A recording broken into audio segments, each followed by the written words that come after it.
All right, everybody, let's try this again.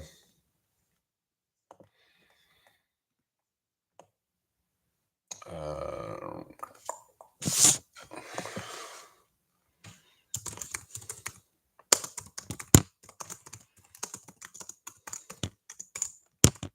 Fingers crossed. And thank you for the like, whoever that is. All right, let's pin that. All right, so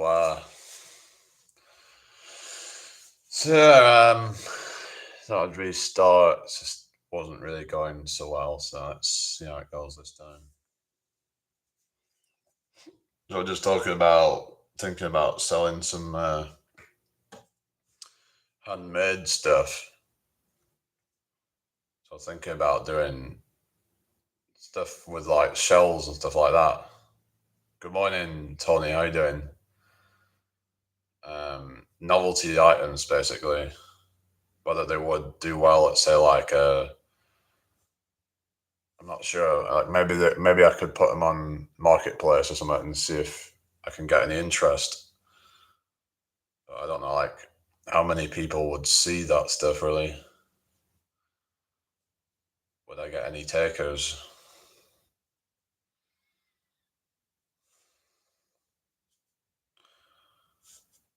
But I don't know. So I was thinking about like doing stuff with like seashells and stones I can find at the beach or something, and just yeah, so do something with that basically. But yeah, think about how I would sell it. Some people saying try and use eBay or something, but then I mean that could be an option. Um, yeah, it could be an option because I suppose if it's York, then it's local, then isn't it? But it's like I've heard this thing about how when you're selling stuff, especially if you're selling quite a bit, that then it gets what is it called, HMRC gets notified or something. That's the only thing. Like anything that goes through these sites and it's like PayPal and whatever, they can get alerted from that. So yeah, but with marketplace, like you can sort of just, I guess I don't know how it all works, but yeah, because it's like if you're doing stuff with like cash payments, then it's like there's no paper trail, then is there? I don't know like how much you would have to earn though, because I do want to try and actually earn a good bit, but then I don't know how much it kind of takes to kind of get flagged really, but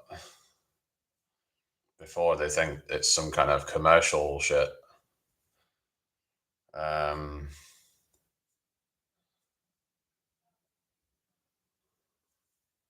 but yeah, it's I don't know.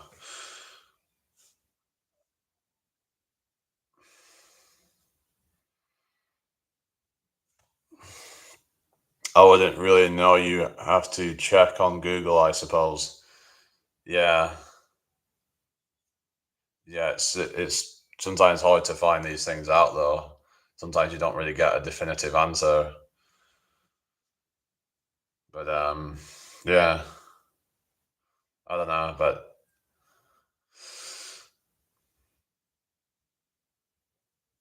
it is what it is. So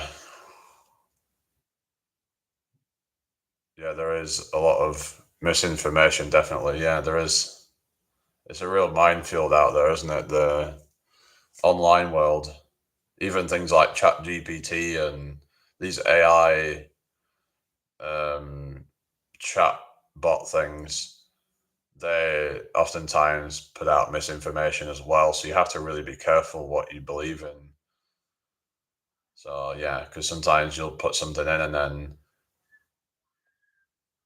then you'll ask it if it's lying or something, and then it'll admit that it's lying or something like that. And it's like, well, how can I trust anything that you say then? So we just have to be careful not to just take things at face value or whatever and question things that are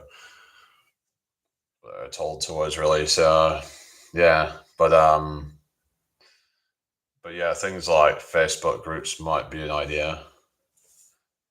It depends, really. Hello, Donut Time. How you doing? You spell it donut like a American person. And it's like if you're a British, then it's like Doughnut. In America, it's Donut. Yeah, yeah. I don't know, but I guess some people spell it Donut in the UK now as well. A lot of things become like Americanized. It's like the spelling of colors, like spelled differently or something, etc. But yeah, I don't know. But yeah, it's like this. So I suppose you can always like ask things like family, friends first, and then because just to kind of build your confidence up and give you some kind of encouragement, really. Because they say, even if say like your family know people, and they could ask them and say, see if they want them, and you can just start making them for them because they might buy them as like gifts for people or something, or maybe just for themselves because it's a novelty item. So, so there's always probably going to be some audience, not audience, I mean market that you can find. Um, no, but you seem kind of irritating. Maybe you can just like cut it out.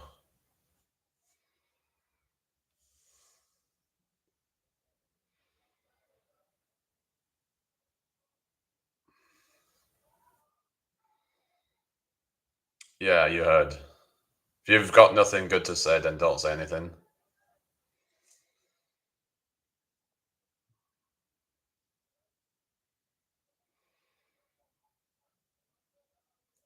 Don't need this fucking shit. So, so I keep seeing you coming in the chat and just being a dick.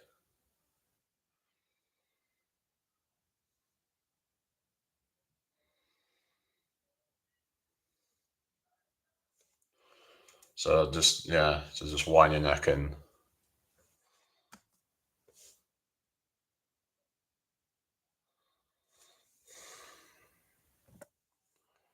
Yeah, yeah, no, it's just completely irrelevant.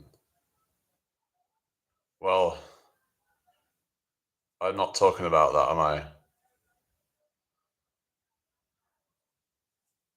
Hi, so my Aksh Akrishnan. Sorry if I pronounce it wrong. How are you doing today?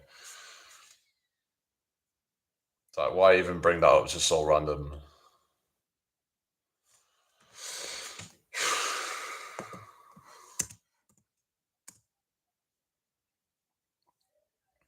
Anyway, yeah. Hope you're all having a good day. Welcome to my live. Don't read my name. Okay. Too late. Um, how you doing, everybody? Hope you're all having a good day. If you're new here, please subscribe to the channel. I don't know, but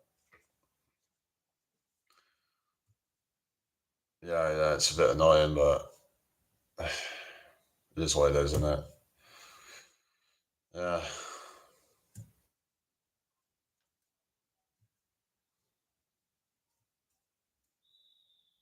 Because of one of the videos you posted, locking, I don't even remember. I'm locked in. What are you on about? I'm just I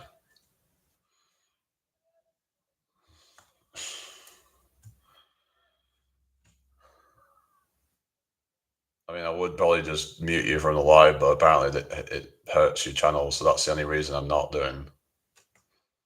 So I'm trying to see if I can grow my channel more by just stopping muting and blocking people. Some people just annoy me, but then maybe it's hurting my channel doing that. So because the more like engagement you get in your channel, then the more they'll probably push it out. So the more you just like block people from commenting and stuff, then people are more likely to leave and then they're not going to be commenting and stuff. So yeah. Thank you for the likes, everybody.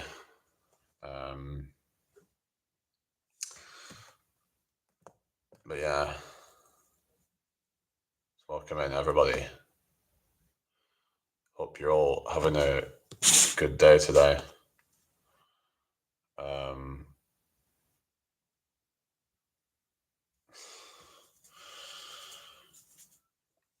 But at the same time, though, there's certain things that just don't need to be said, is there, you know?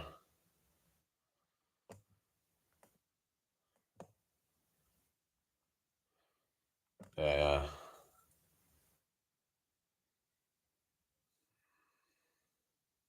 Hi, Cassis Virco, how you doing? Welcome into my live. Hope you're doing well.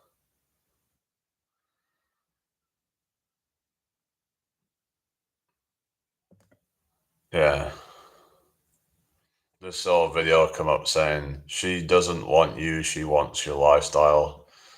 So I guess it's one of these kind of more red pill kind of channels or something. Or you're getting a coffee, then back to work. Okay, fair enough. So obviously it's not going to be always the case, but there is a lot of people out there that a lot of these modern women, and they kind of just see a lot of men now as just kind of, you know, as like more of just what can I get out of him or something. What lifestyle he can give me, sort of thing, rather than there being a genuine sort of interest in that person, which is kind of fucked up, really, isn't it? But you could say that the same thing about men, and how sometimes men will just get with a woman just for the status of it, just to, you know, look cool, or to do it just to kind of for their insecurities or something else. So the problem is when people are getting with someone for the wrong reasons, either that they're needy or that they're using it as some kind of status boost, or for the lifestyle instead of just the actual person. Transactional, that's from American lifestyle psychology, but it's also British, really, isn't it? I mean, it's not just that. I mean, Britain's gone that way as well. I mean, Britain's not really far behind the US. I follow a German psychologist. Short, she's more family based. Yeah, I'm more about like, you know, I'd say like traditional family unit and stuff like that, and you know, and things like that would be better for like, in my opinion. But there's been this promotion of things like promiscuity and also things like transactional relationships and things like that, where it's about, you know, they're looking at what kind of status a person has over what kind of values the person has, because sometimes someone could have a certain status but doesn't mean they're a good person or anything like that. It's just that they see it as like, oh, that person has high status, therefore I'm gonna get more respect from my friends or something like that. Well, that shouldn't be the case. You should be, you know, that means that, you know, that you're doing it for the wrong reasons. Like a lot of people get married for the wrong reasons as well. Like, again, it's like they just want the ring. A lot of them, you know, they just want to show off to their friends. They don't care about the guy. It's all about, yeah. And some of them even get fucking pissed off if because you bought them a £500 ring instead of a fucking £5,000 or fucking 50 grand ring or something. You know. Yeah, there always has been. It just seems more now. I think it's just, I guess, I don't know. It's just as society has progressed that things have become more and more superficial, and yeah, but it's like it kind of just it's hard not to fall into that trap, isn't it? Because when everybody's being superficial, then you kind of because it's like the whole thing of you're the average of the five people that you spend the most time with. So if you end up being around a bunch of superficial people, then you're probably going to become superficial yourself. It's like say if your family, your friends, they're all superficial, then it's going to be hard not to fall into that because of that whole conformity thing. Um, but yeah, as things have progressed, it sort of we're encouraged to be more and more materialistic, and through all the advertising, and especially now we've got social media and constant bombardments of advertisements and stuff. Like every time you watch a video, there's some BS product. It's just ridiculous. It's like there's constantly just it's like you'll get an ad at the beginning of a video, and then a lot of these creators they'll have their own ads that they're trying to promote. It's like there's just no escaping it, is there? It's like every few minutes an ad will appear, and it's like I do that in my videos. I have ads on it. So, but um, but it's like yeah, you just there's ads everywhere. Yeah, it's mental, isn't it? Lifestyle marketing worldview sponsored content. I know. But yeah, that's the whole thing of like these, yeah, with all these influencers who were just bombarded with people showing off a fake lifestyle a lot of the time. You know, they're trying to sell you a course, or maybe they're just trying to look good to do well on Instagram or some shit. But yeah, so I'm wanting to make money, of course. Like everyone wants some money, but I'm looking into, like I said, doing this arts and crafts stuff, doing something I'd actually be into. So I was looking at, doing necklaces. Maybe I could do it with like a seashell and put some stones around it. So I could just use like a cheap, like, just, I guess I could just use maybe not a string. I don't know how I would do it. I'm trying to think how, I guess it would have to be something that's robust. Maybe something like a wire or something. I don't know, and then just kind of um, I don't know how it would all work really, but yeah, it'd have to be something quite cheap though, where you could maybe get like a few for like quite cheap or something, and then you just attach it. You'd have to probably drill through it, I guess. So I was looking at that. You'd have to drill a hole through a shell or something, and then something like that. But so I have to start asking around, see if anyone wants to buy anything. Maybe they'll be up for it. Once I start selling them, I could then maybe ask them, and maybe they've got family that might be interested. And then copper is easy to bend. I don't know. I've heard about supposedly wearing copper like bracelets and stuff is supposed to be good for you. I've heard. Has anyone heard about that? I remember someone were telling me about wearing copper on your body or something. It's supposed to be. I don't know. It could just be one of these like fake science things or whatever. Merch.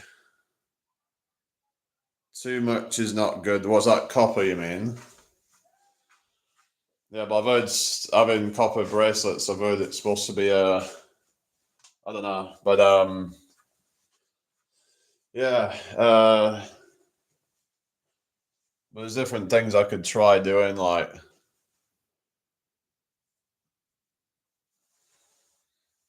you have to just kind of see really, but yeah.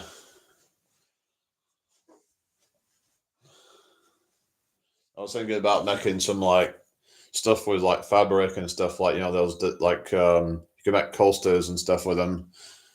You just you probably seen they're called doilies. They're like where you fold them up and then you cut them into different shapes and stuff, and you can get quite fancy with them and stuff. But it might sound a bit all like feminine and shit, but I don't really give a fuck. Who says what you're supposed to have to do? I guess it's just it's all just down to like kind of like at one time like like the girls will go into like textiles, and then the boys are going to like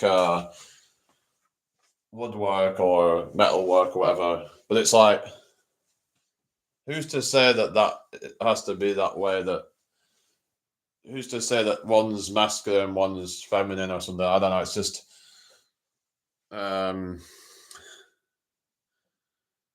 I know a guy that stitches leather, makes bags, straps, belts, etc. Fix things right.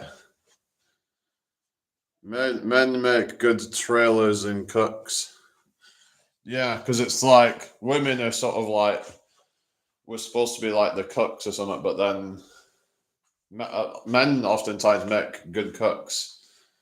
So yeah, but men could. I don't know. Some might say, well, women are better with like fine arts and stuff, but then I think men could probably be if they just assert themselves to that. I guess there's nothing to say like a man couldn't be good at it.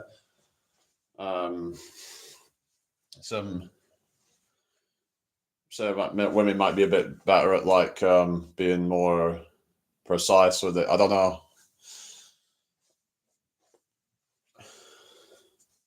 You just have to be very like extra sort of precise with things, and like when you're doing things like drawing or whatever. But you see some of these like paintings and stuff like that. Obviously there's like fine arts and stuff that requires a lot of attention to detail and precision. Because one wrong move and you've fucked it all up. Hello, Falcon. How you doing? Yeah. Or tailors. Yeah. Yeah. Tailor making stuff like, yeah. But but there's nothing to say that like one gender should do this or that, because to me that's just kind of limiting you into a certain box. Like not all women should be staying at home and cooking or whatever. It's like there's a lot of, we'll talk about traditionalism. I think there's a thing to like traditional values and stuff, and traditional family values, but then it doesn't mean that women should stay at home all day and just cook and whatever. They could do their jobs and whatever, and men could do their own things. It's like there's no real there's no like thing that one of them is masculine, one's feminine. Hello, L Monkey, how you doing? Masculinity and femininity, you could say, is a certain energy. We talk things like testosterone and estrogen, and testosterone is about aggression and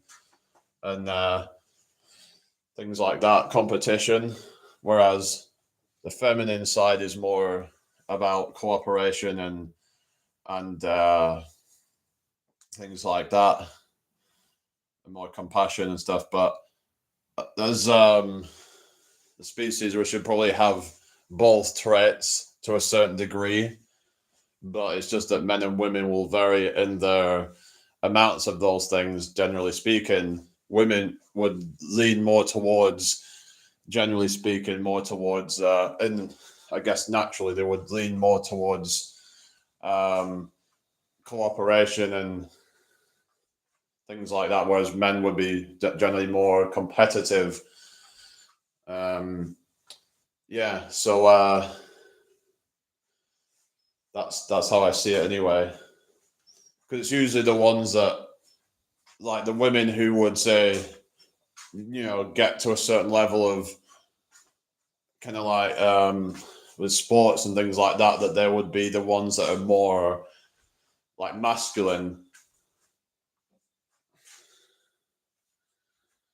Yeah. Lack of roofers at the moment. Yeah, that's not really something I have any interest in though. So, but I guess men don't necessarily want to be doing that kind of stuff. So, but yeah, I've been hearing a lot about people saying that, yeah, they're having roof issues and stuff, like slating and stuff like that, I guess. So yeah, safety. Yeah, that could be a part of the problem of this is the thing with like, like with sometimes it's like it's not the capitalism's fault itself. Sometimes the regulations are too tight, which then actually throttles the market and just basically because then the people who actually have the ability to do it then can bump the prices up too high, which basically because of a short supply. So it's like they've manufactured a supply shortage, which then increases the prices. To understand of supply and demand economics, but those things can be manipulated to artificially increase prices. So um, things like oil and stuff like that, and gas and whatever. I mean, they'll tell us, oh, there's supply shortages, but some suggest that they may be not as short as they make them out to be. I don't know what to believe really, but I suppose there is a lot of wars going on for resources and stuff. But it's like there's certain things out there that they'll say that the supply is short, so therefore you've got to put the prices up or something. I don't go on Rousseau more. It takes a long time to recover from a slip or a fall. Yeah, it's dangerous, isn't it? You don't want to be doing it yourself. Yeah, yeah. It reminds me of that episode from Simpsons when I think it was a Halloween episode when Homer kills Flanders, and then he's like on the roof with him, and he's like pretending it's still alive, and then he like chucks him off, pretending he like fell off or something. And yeah, supply and demand negotiation argument. Well, yeah, the thing is, like I said, a lot of it comes down to like, they're manipulating supply by, these regulations, whether it's intentionally done or whatever, but it's not really good, is it? That if there's supply shortages, and then prices can be sky high because of that.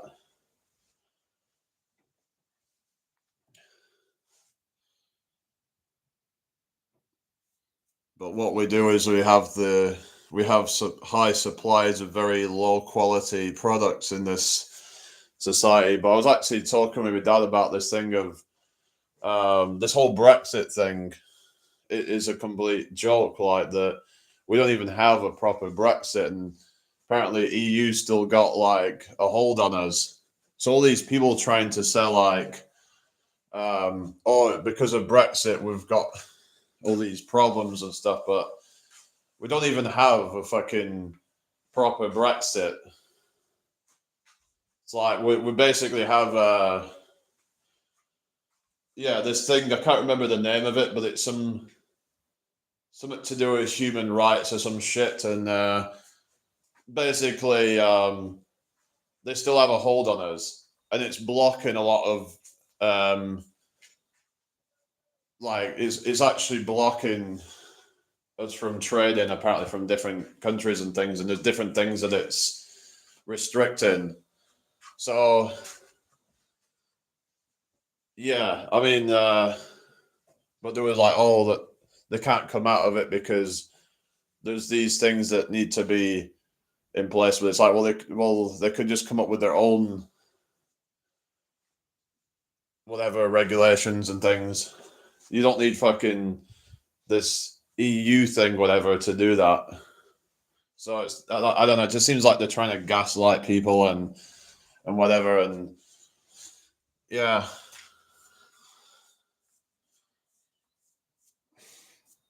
because the EU is this friggin' globalist friggin', you know, they're trying to like, sort of tell people what they can and can't do, and it just ends up, you know what I mean? it stops us from having the free trade, and I think that really is part of the problem. But I don't know enough about it all. But yeah, what I'm saying is we don't even have a proper Brexit, so we're just in this sort of, just like awkward kind of thing where we've supposedly come out of Brexit, but then you go fuck yourself. It's like we don't even have that. It's just we're just in a friggin' mess basically in this country. The country is an absolute mess. We've got people don't even feel safe now because you've got we could actually form new trade alliances. Exactly. That's what I mean. It's like, but there's still this hold. I can't remember. It's some abbreviation or something, but yeah, they still have a hold on us. The EU still has a hold. So yeah, but it's like the government knows that, and they just, yeah, it took them so long to even go through the whole process of leaving, just to then end up with a not a proper, so it's basically a Brexit in name only.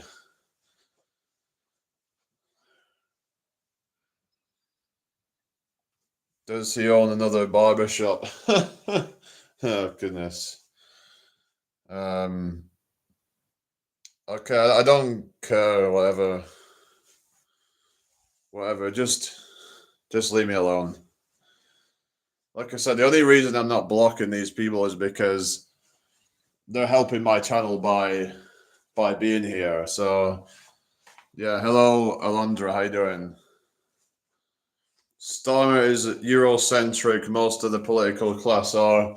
Yeah, wasn't he like in Fabian Society or something? I'm not sure if he's a. I'm sure someone said he's a Fabian or something, which is. Yeah. The thing is with these fucking Fabians and whatever, it's like a lot of it will be about the socialism stuff would only probably benefit the rich, basically. There's this two-tiered like economy basically where, well, at this point we have basically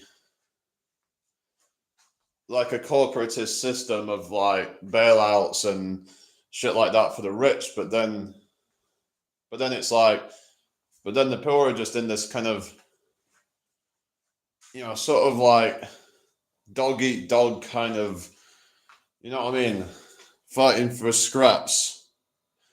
Power delay, Fabian, and incremental change. Yeah, but it's like they'll try and push things like socialism and communism as being the solution, but I don't see it ever working out well. Like, when has it ever really properly worked? I mean, when it's tried in any of these countries, it's like it always seems to lead to like a dictatorship. It basically, I've realized that nationalism and communism are basically the same thing, especially when you get to the extremes. They both lead to a authoritarian dictatorship.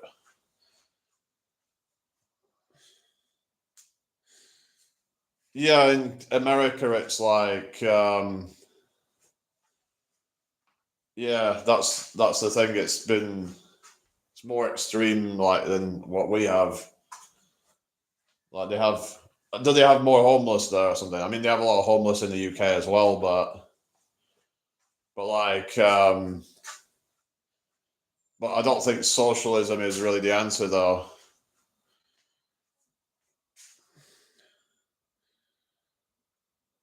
Yeah, I've heard about in Scandinavia with like really extreme taxes and stuff, and like, um, yeah, well, it's more like socialism, basically. Yeah, but that's when the government has a, I mean, maybe socialism could work if it wasn't some government taking taxes off people, but rather, to me, socialism is more about like it would be about workers' rights and things like that, and people getting a fair wage and stuff, and being able to have a say in things. But then the capitalist argument is that whoever started that business, they have all that rights to that because they've established that business. They've hired people to, join that business. Therefore, they're the ones that have the rights. So I can understand that point of view as well, but I don't know. It's a tricky situation, and I don't see us ever going to real socialism because how are you going to, sort of take away the rights from private owners, and arguably it's not ethical. So like we have to sort of like be realistic about things because it would have to be done by force. And this is what would get quite scary is like who would actually bring that about, about forcing private companies to then become all public. Socialism here was lemon socialism. What do you mean? But I'm just talking about the practicalities of trying to turn a country into a socialist or communist system, because therefore you would have to take the rights of private companies away that they have basically established themselves as private companies. Therefore, there's going to be extreme, pushback against that. Could that potentially lead to a war? Or it could just lead to some very extreme dictatorship that would do things by force. Looks good, tastes bitter when you bite it. All right, okay, yeah, that sounds about right. Well, it's like they say, it sounds good on paper, but doesn't work well in practice, that sort of thing, where it all sounds great, doesn't it, about, kind of equality and things like that. Now, my solution would be decentralization and just kind of, we can't really, get rid of the corporation, so to speak, but we would start to probably weaken them by probably doing things like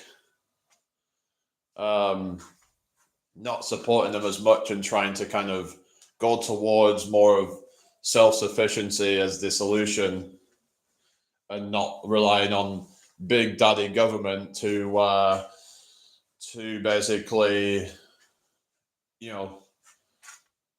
what I mean. So that's the way I would see it, as like that could be seen as socialism in a sense, but it would be more about populism, I guess, more about strengthening as the population to weaken the corporate and state powers, which might sound like a revolution and everything, but I don't care. If that's what it takes, then that's what it's going to take. I think people are afraid of change, I guess, but I'm not saying it has to be socialism or whatever. Like, I think a barter system would be pretty good if we could maybe go back to that. Free trade between people, but done, via products and services rather than cash, because cash has no intrinsic value. Right, reluctant how you're doing. The only thing that has real value is your energy and your time. So maybe we need to go more back to. I'm not saying it all has to be that, but then maybe we should encourage more of that as being our resources and things that we actually use used as currency, as opposed to, I mean, as opposed to cash, because cash is a very volatile means of exchange, whereas, if we use food and things like that as a medium of exchange, then, well, food is something that's always going to be there, especially if it's locally grown and whatever and it's pretty reliable, I would say, But with money, it's like the banks and all that, they decide how much it's going to be worth this week, or today. Then tomorrow it could be completely different. That's not a reliable, so it's not reliable, is it? So the value that you're getting from like, people argue about, oh, we should be paid more and all this kind of crap, but I think people are missing the point. I think the point is that we need an actual currency, or we need to have bartering, so that we can, as in, like, some in a way that is done like with real value. I mean, rather than this speculative value that could go up or down, and it's just constantly inflating, like the prices of goods constantly going up. It is just like, yeah, it's not good, is it? But I guess, like, people should just be trying to share more with people and rely less on this free fall economy, is what I'm saying. Not saying that we're ever going to get completely rid of it, but if they do try and roll out this digital currency, this crypto, whatever, that they're going to try and bring out, we need to have a way of trading resources and food and things like that where we don't require that. So, yeah, that's what I would say anyway, but I don't know what you guys think, but yeah.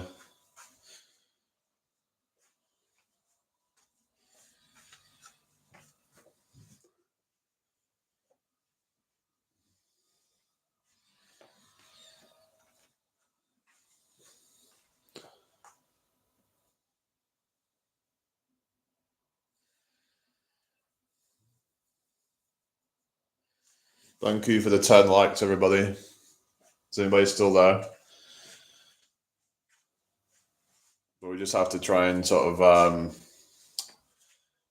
figure something out, because the way that things are now, it's like, you buy some, not say you make money like £10, and then it's like, whatever that can buy you now, in a few years' time, it might only buy you like half of what it can buy you now.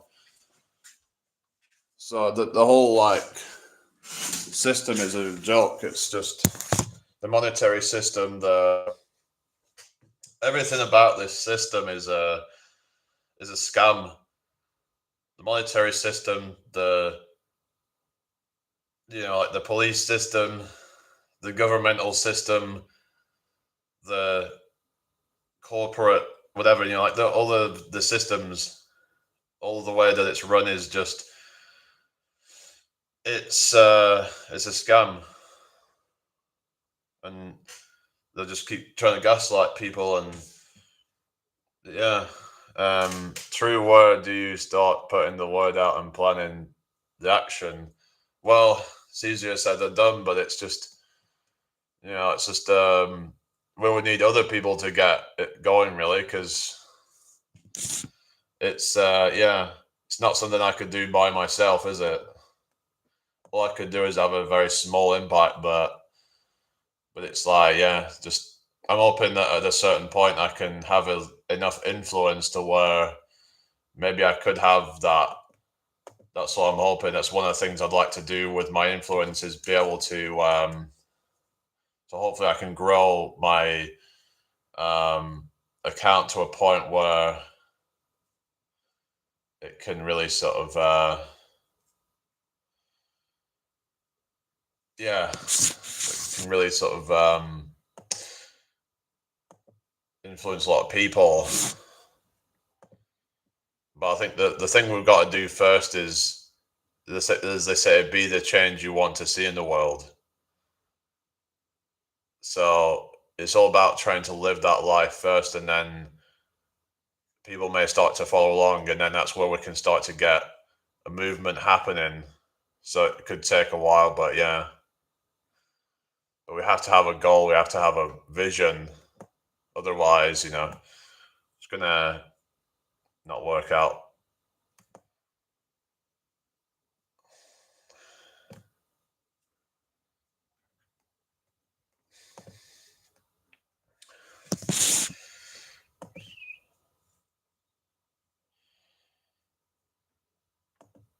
Anyway, I hope everyone's doing well. Yeah, what would be better? The popular vote. Yeah, I think that like we've got to listen to what people want. Otherwise, then it's like I don't know. It's one of those things, isn't it? I suppose, but yeah. Um, it's like we end up with the dictatorship. People sort of doing things to represent you, but then how do they know what you want unless they ask? And in some cases, they don't care what you want; they just do what they want to do.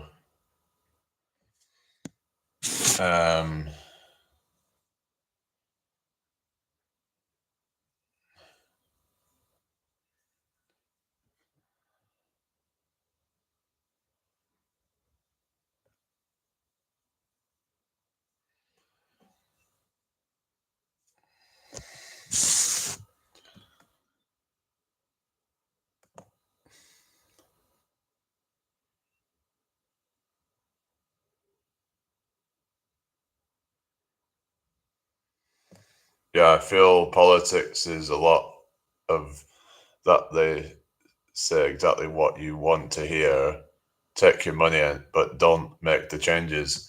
Yeah, they're basically a corporation because they run exactly like a corporation. They are a business. They are. So talking about this with my dad, and I like they have all these managers, they have all these executives and things like that, and every country is like its own corporation, basically. Like the UK is a corporation, the US is a corporation, and the leader, it's kind of like what they call it, like the CEO or the company director. That's basically what like the prime minister is, isn't it? You could say it's all corporations. So once you start to see it like that, then you pretty much probably have no faith in it all. Once you realize how deep the corruption is. So the whole thing pretty much needs to be dismantled at some point in favor of a kind of something that is run by the people, self-governance, basically.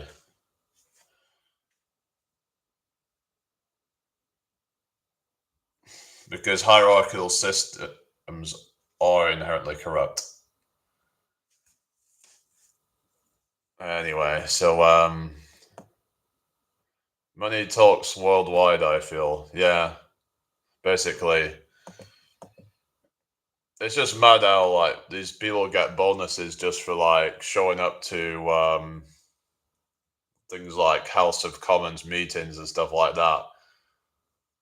I mean, they get all these crazy like bonuses and they don't even have to do anything. They just for showing up.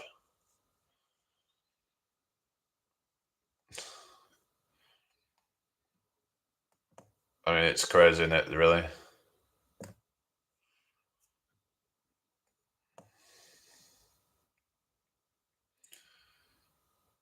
Um,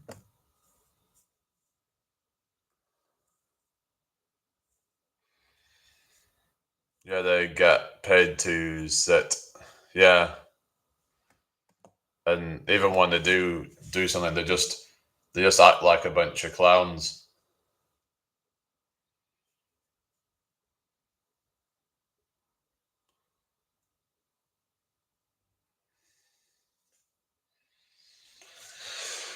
Just a bunch of like, it's just a pantomime, isn't it? You know.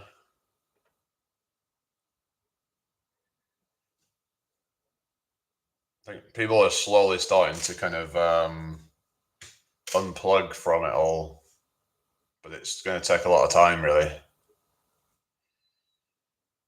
So many people still invested in it all. I'm doing fine, thank you, Vic. How you doing?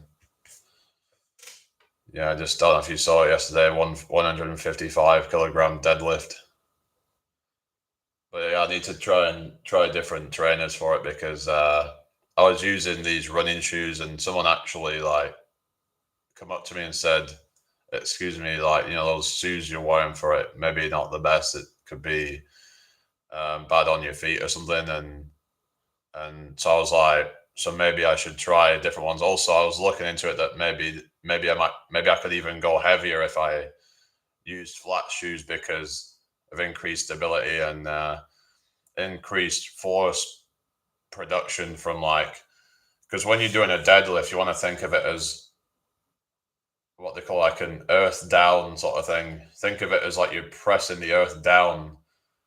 So you want to drive force through your legs to the floor and like but when you're wearing a shoe that's like got this kind of uneven and whatever and it's got like means it's quite whatever thick and just chunky, it's like you're gonna like not be able to produce as much force through it. So yeah, that's like twice. No, I'm like 100 plus kilograms, so probably about 1.5 times my body weight.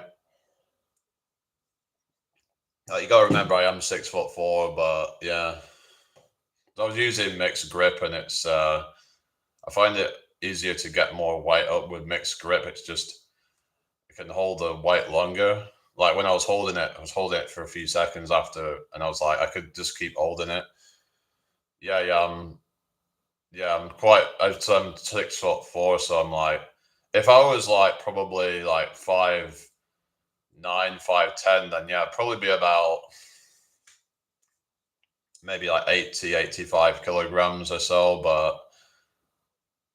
But because of my height, it's going to be like yeah. Or you're 5'11". So how much do you weigh then? I do at some point want to get to like 200 kilogram deadlift, but 180. So that's about. Let me think. That's 12, 12. So yeah, probably like about just over 80 kilograms. So, so what's your like biggest lifts then? Have you got any like records? I tried doing like barbell curls and I was cheating it because I was going too heavy. So I then just took off the weights off it and just did like just with the barbell. And I can do it with like perfect like form with like 20, just a 20 kilograms. I think I can go up to about 30 with like good form, but I can. I think 35. I was starting to cheat a little bit. I tried 40 yesterday, and I was like basically swinging it back, and I was you're not supposed to do that. Um, there's just not really any point in doing that stuff, and I wasn't really able to control the eccentric at that level as well. So, 285 bench, that's pretty heavy. So that's about well, I go in like kilograms. That's like about 130. Squat 350. All right. So I'm guessing your deadlift must be over 400 then. I'm guessing that's pretty heavy for like 180 pounds. So like your strength to body weight ratio is pretty good then. to say the least. Oh, 485. Blimey, that's nearly 500. I've noticed some people have a much heavier deadlift than their squat. Because, like, it's, I don't know, but some people, their deadlift and squats are pretty similar. I guess it depends, because it depends on what type of squat you're doing, because you've got high bar squat and low bar squat. I think because people can go heavier with low bar because it becomes more like a deadlift. It becomes more of a hip hinge, doesn't it? So you're not having to like um your quads are not as much involved, isn't it? Oh, 15 years ago. All right. So you were yeah, so I guess you're not as gonna be as strong now or something, but that was so what was your weight back then? Was it similar to what it is now or but yeah, so yeah, 485 on the deadlift. So that's about let me think. What's that in? That's over 200 kilograms. 206. Was that in pounds? All right, okay. That's still like a lot of weight for like 206. So that's like yeah, more than 2x on the deadlift. It's nearly two times on the squat, and that's like about 40% like over body weight on the bench. So like yeah,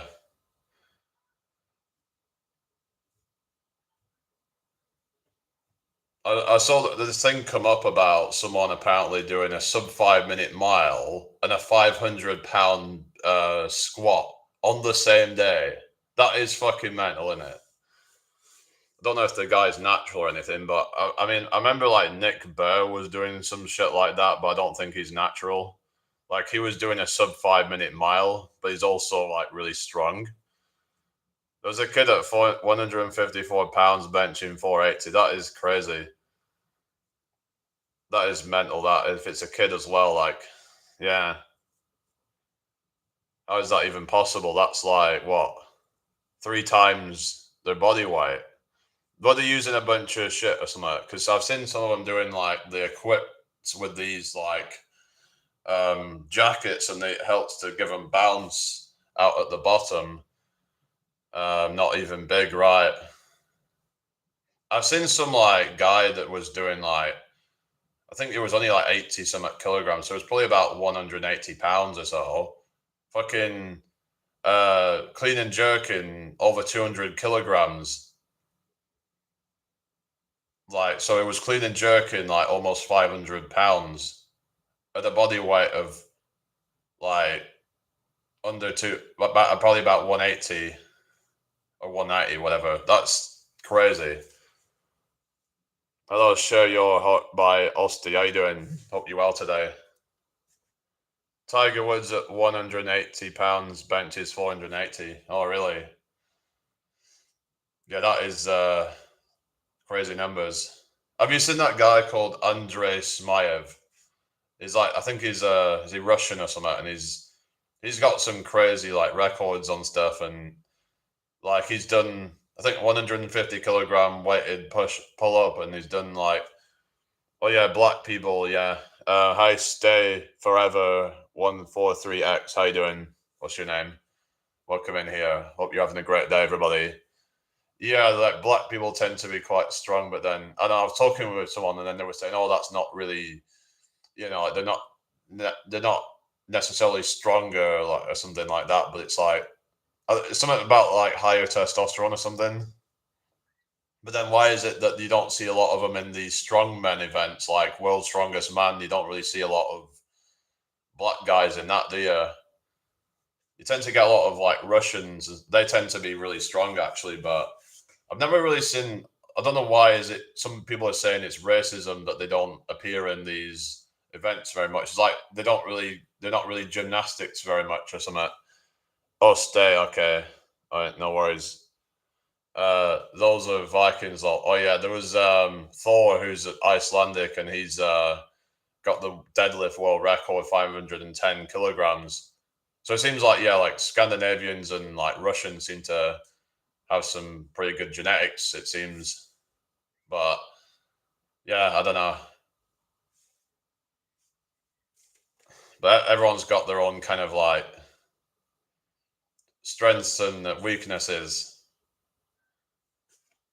Because it's like they were saying about like depending on like how much fast twitch fibers and slow twitch fibers that you're born with depends on like how much muscle and strength you can gain. Because if you say you're doing heavier lifts, then that's going to be more fast twitch fibers.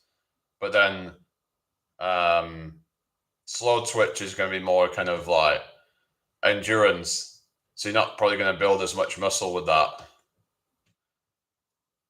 So if you want to build more muscle, then yeah, like you want to probably do it in a like a relatively low rep range, they were saying. But then again, I've heard also that any rep range, within reason can be good as long as you exhaust the muscles. But I guess it's yeah, hello ok hit 604 I half cardio and strength, yeah. But I've heard even with like when you work this fast twitch fibers, you still work the slow twitch fibers as well, because it's only the last few reps where you're training the fast twitch fibers. I remember I was talking about this a while ago, and then someone was trying to kind of, try to argue against me and saying that that doesn't happen.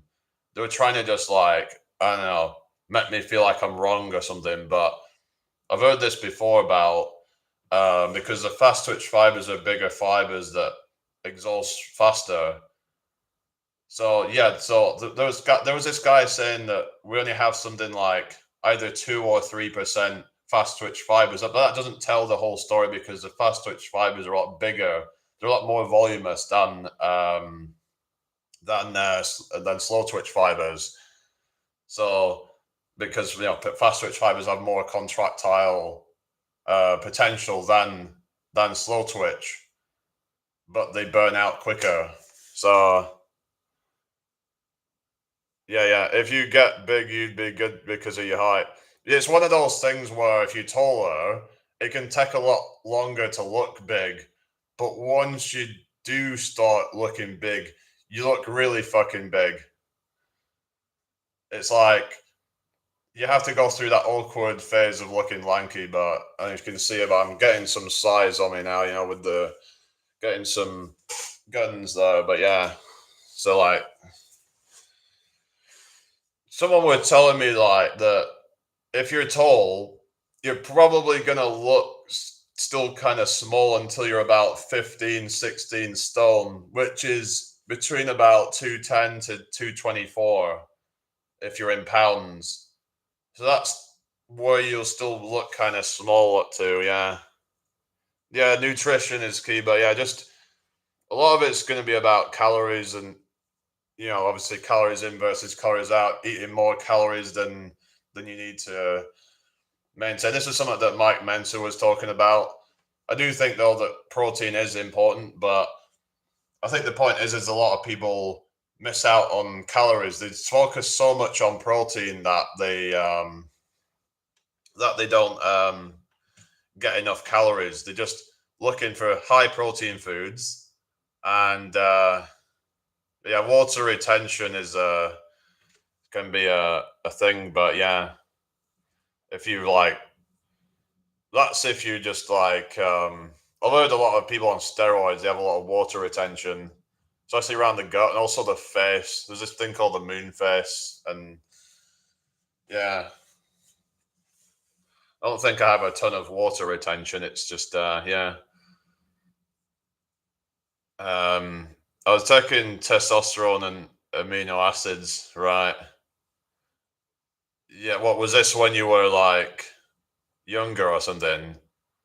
How has that done your testosterone? Because I've heard people saying that it can tank your natural testosterone. But then I've heard that you can take something to then potential. I was watching this video where it was talking about varicose veins and how that can really fuck men's testosterone up and cause basically hypogonadism.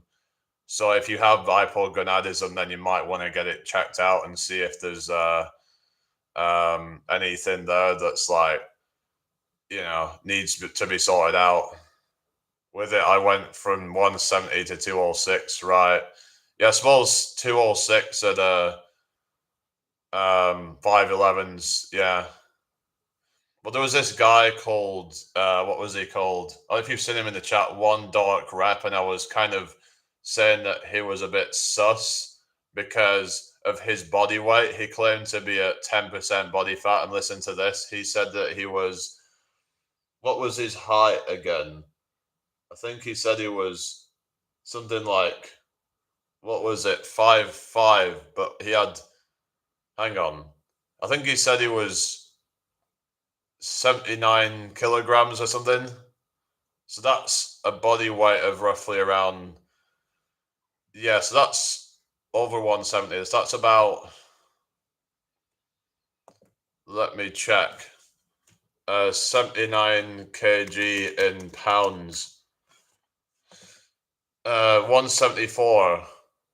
So 174. So like, yeah, 174 or at a height of 5'5", I think it was. So if I go to like, if it was it 5'5", I can't remember. I think it was anyway. But yeah, because like I was saying, hang on a sec, that doesn't sound right, because even some of like the celebrity like bodybuilders that like natural ones, like your friggin' Jeff Nipples and your and what have you, that are like around that sort of height. I think Jeff Nipple is around 5'5", if I remember. And even when he's at like 10% body fat, I don't think he's that heavy. And he's been training for many years. Now you could say that he's not really a proper lifter and he's just a bit of a pussy or something. I don't know. But this guy said that he got there in about 3 years naturally. So I'm a bit like, I don't know. Is he telling the truth or something? Yeah, 5'3" at 165. Yeah, they can look big at that. But then, so like a tall guy could be like 220 and still look small, is what I was saying. So a lot of people say they want to be tall, but then it's harder to look big when you're tall. And it's harder to get big because you just have to eat so much more food. And so all these people that are jealous about being tall, whatever, but then there is problems to it as well. So yeah, but a lot of these manlets like 5'3", and it's like they're even at 150 they could look pretty big. But yeah, I mean, but if you're tall but then you get quite jacked, then you can start to look big, and suddenly you go from looking lanky to like, once you start filling out your clothes more, it's to start to get more yeah.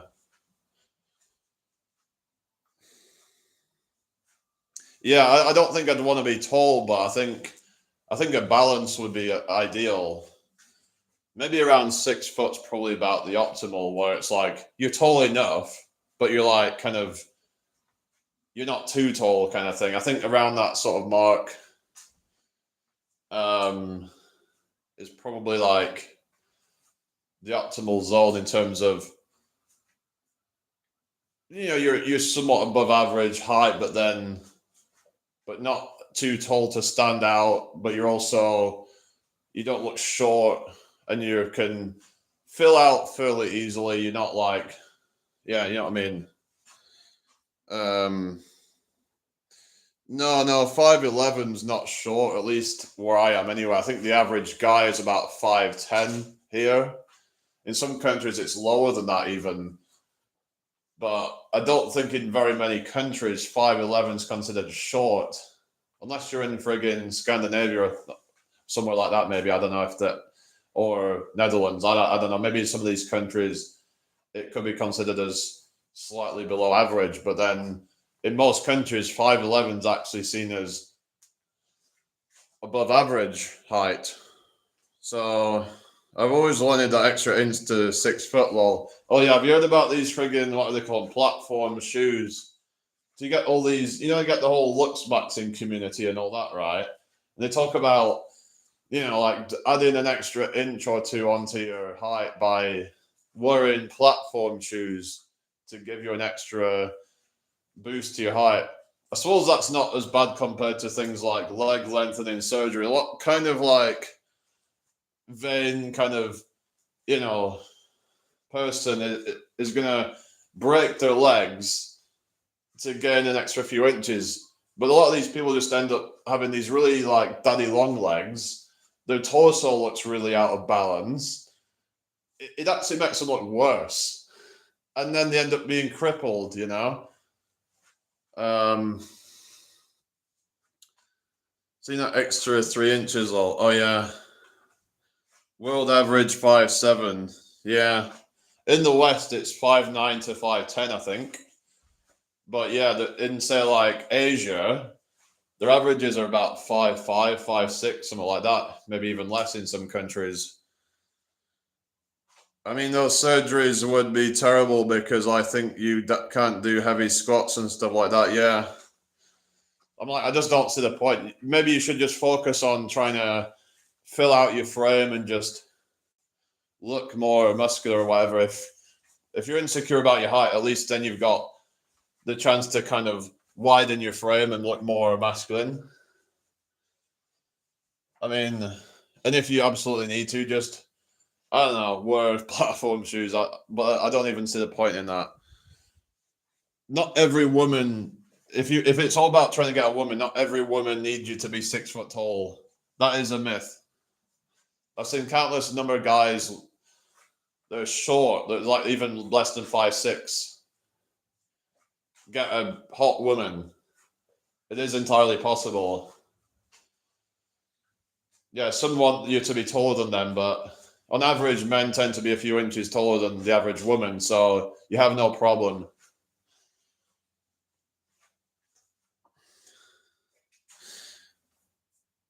Took me a lot of food and hard work at the gym to gain some muscle. Yeah. Yeah, it's even harder when you're tall to try and. It's not that it's harder to gain muscle, it's just harder to make that muscle look impressive.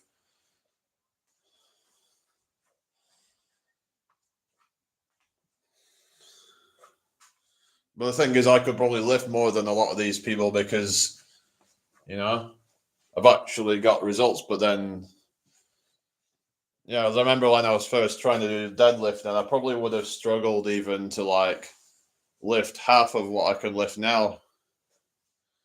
So I've obviously gained a lot of strength throughout my whole body. Like, I remember when I first tried to do a bench press, I was struggling to even balance the friggin' bar, just a empty bar. My sons are 6'3", 6'1". It seems they're getting taller, doesn't it? Like if you notice, like the generation that now, it's like taller than the last generation, and that generation is taller than the last one. I don't know. So I think they've found that like people on average have gotten a few inches taller over the last century or so. But then some argue that there's been giants in the past, and oh,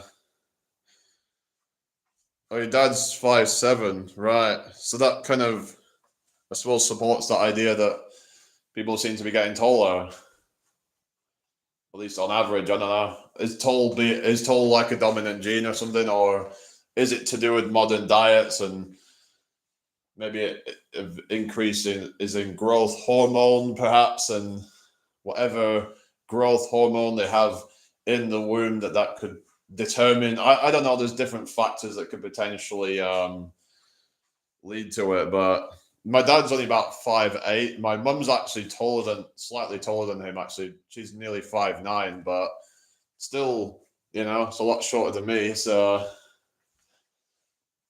but then my grandparents, like my dad's dad was about, I think he was 5'6" at his peak, but I think he did shrink a little bit when he got older, which is normal. And then my grandmother was about 4'11" at her peak. It's obviously a lot shorter. And I think her mum was even shorter than that, if I remember. So, like, yeah, so it seems like going back through the generations, they were shorter. So, yeah. Maybe it's all this food that we have readily available to us now, the fast food, or I don't know, is that part of it? Or is it dominant genes or something? I don't know. It's just an interesting phenomenon, really. But I'm sure I heard that my mum's dad was quite tall, but that's kind of like seems to be a bit of an outlier. I don't know. He probably still wasn't as tall as me though. But actually, my uncle was 6 foot tall, but still, again, it's still not as tall as I am. But yeah, so he's probably about around the right sort of height. 6 foot tall is kind of just that right balance of being tall enough, but then I don't know. But it's all right if you're short. I'm not saying there's anything wrong with that. There is advantages to it, I guess. It seems to be a lot easier to become like some social media influencer, I guess, if you're like a fitness influencer. You could be like 5'5" or something, and weigh like quite low, even 140 pounds or something. But you're shredded, but it's like you look huge. Whereas some tall guy who's say like 220 pounds, even though they're objectively a lot bigger, almost double the size, but yeah, it can be harder for them to seem impressive. So yeah, but it's only like yeah, it might be true, but then I see a lot of women get with short guys.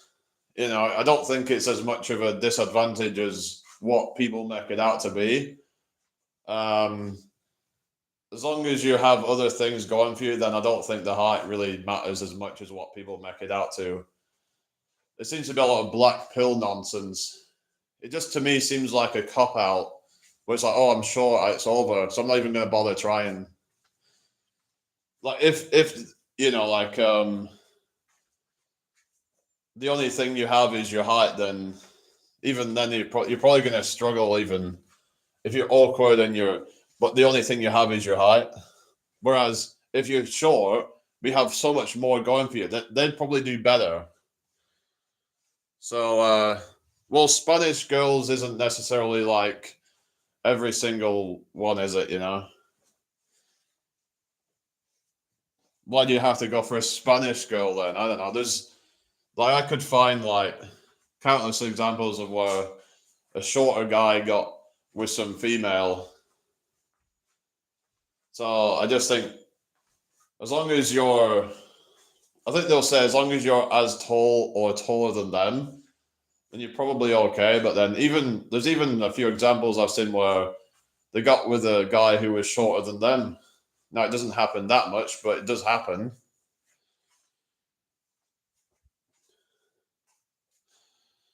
Um, and in some cases, a guy doesn't necessarily want a taller girlfriend, but like yeah, just I think it's something that's been kind of exaggerated the amount of. I think there was some study where they found that only about half of women that even would require them to be taller than them. But it's like they have to be realistic about things. Now I know there's this whole thing where some people are saying that there was these women that were like less than 5 foot tall, winning the guy who's 6 foot tall. But then they have to be realistic, and they might have to settle for a guy who's say 5'6" or 5'4" or something like that, because you know why would they get with a guy who's that much taller? It's just it'd be a bit ridiculous. I don't know to think that you're entitled to that when you're that short yourself. So, like, say a woman's 4'9", and she'll only date 6 foot plus. Good luck with that. I mean, I know there is some like really like delusional women out there, but they're not. They're not all delusional. I don't think.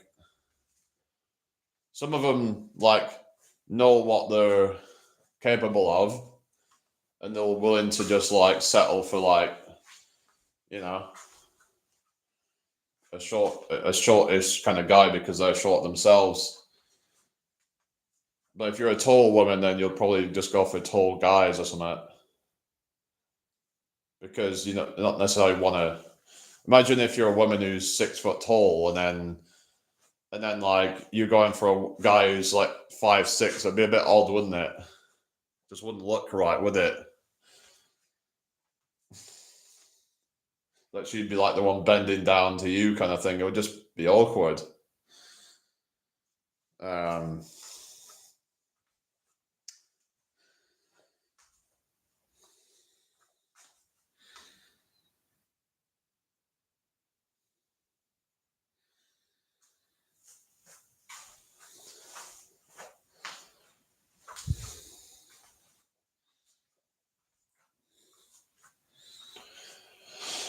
all right, it's probably gonna get going in a minute because I think I've been on here long enough, really.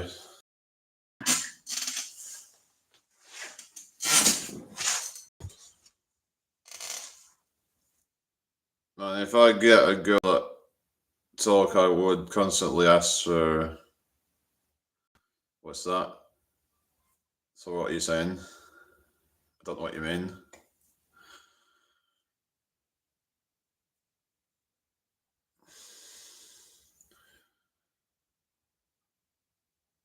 Get a girl that's tall, I would constantly ask for what's that? Uppies? What do you mean? I don't know. Anyway, but there's a lot of like insecure guys out there, and maybe part of the reason why short guys struggle is this kind of. Maybe part of it could be that they sense the insecurity about it. A lot of short guys, I think, they can try and portray some level of aggression that's a sense of not genuine. Or pick you up. All right, okay. I guess it depends how strong they are or something. Um, but basically, yeah, like some of them will try and compensate with trying to act hard and aggressive, but they can sense that it's fake. But if you can show confidence and you don't care that you're short or whatever, and that can maybe be even attractive. Um, but I don't know, it's a real mess for everybody nowadays, whether you're tall or not. Even a lot of tall people are struggling now. A lot of people think that being tall is going to like suddenly answer all your prayers. It's not really, is it? So if that's the case, all these tall guys should be like doing well for themselves. Yeah, confidence goes a long way. Yeah, but it's not just about confidence, but it's just about your overall kind of charisma and your charm and all these things. And oftentimes when someone's like, it's like with the whole good looking thing. If you're a guy who's naturally good looking, then you probably never really worked on a lot of these things, and then a lot of like your social traits and things like that, then you could end up actually it might not end up working out very well for you, and because you might come across awkward, and because you leveraged your attractiveness in that time, but then as you got older, those things, yeah, they still matter to some degree, but then other things matter. So yeah, because as a woman matures, they're going to be looking for other traits. Like if you haven't worked on yourself, if you haven't worked on ambition and things like that, then you're just gonna look like a loser. Because that's the kind of thing that happens. It's kind of like a paradox in a sense that what was once your strength now becomes your weakness. It becomes your kryptonite, if you will. Um, I mean, money matters to superficial people, you probably don't want to get with a superficial person that only cares about money. So, yeah.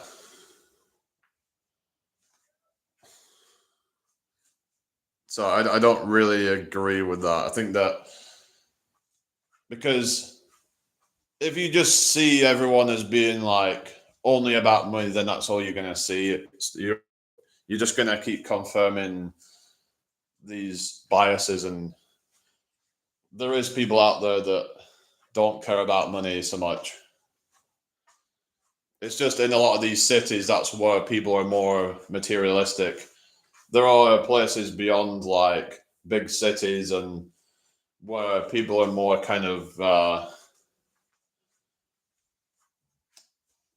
what is it? I don't want to say spiritual necessarily because that's kind of a vague term, but they're less materialistic, more about they're just more wholesome people in general. They're more into like nature and things like that.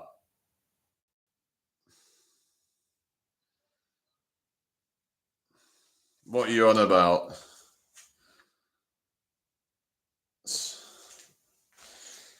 Like, I'm not denying it's hard for everybody now, but yeah, it's just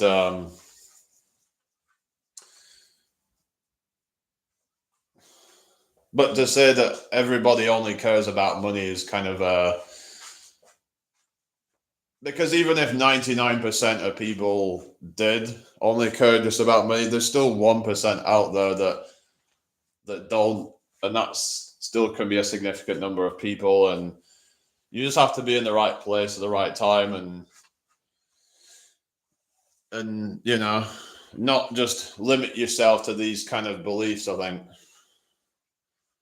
But yeah, like I said, I will be getting off here. So all right. Have a great day, everybody. I'll see you all